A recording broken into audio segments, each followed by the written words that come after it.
It was a lovely afternoon when Kathy, as expected, decided to approach my wife about the smoke coming from our outdoor grill.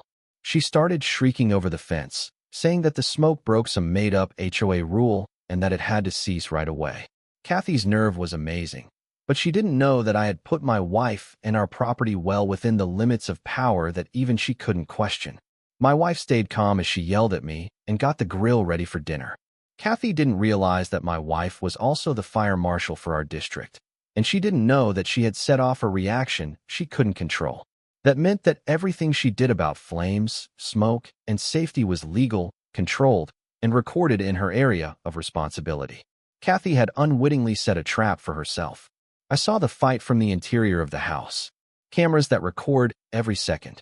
Kathy's ranting got louder and more agitated as she sought to show that she was in charge, although she wasn't.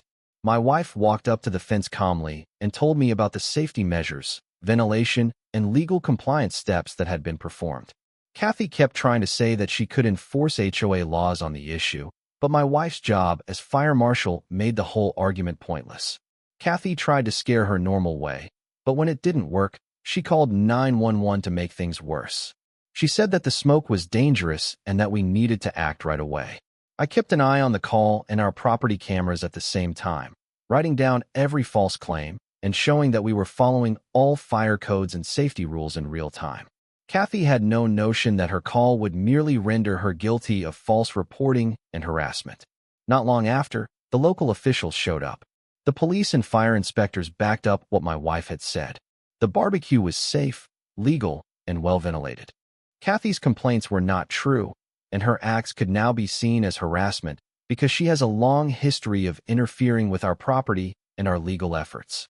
To avoid being held responsible, the HOA rapidly cut ties with her, leaving her alone and vulnerable. Kathy tried to argue more by pointing to made-up HOA rules and saying that she had the right to enforce them on our land.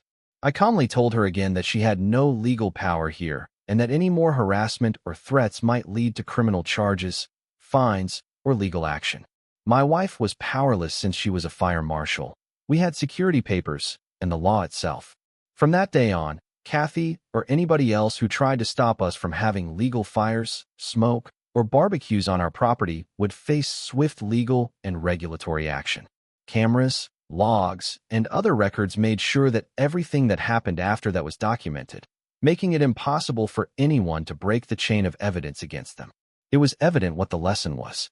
When faced with authority, preparation, and legal understanding, overreach and entitlement collapse. Kathy's bold attempt to take over our cookout ended in her embarrassment, exposure, and possible legal trouble. We kept doing things that were legal and safe under the law and local rules.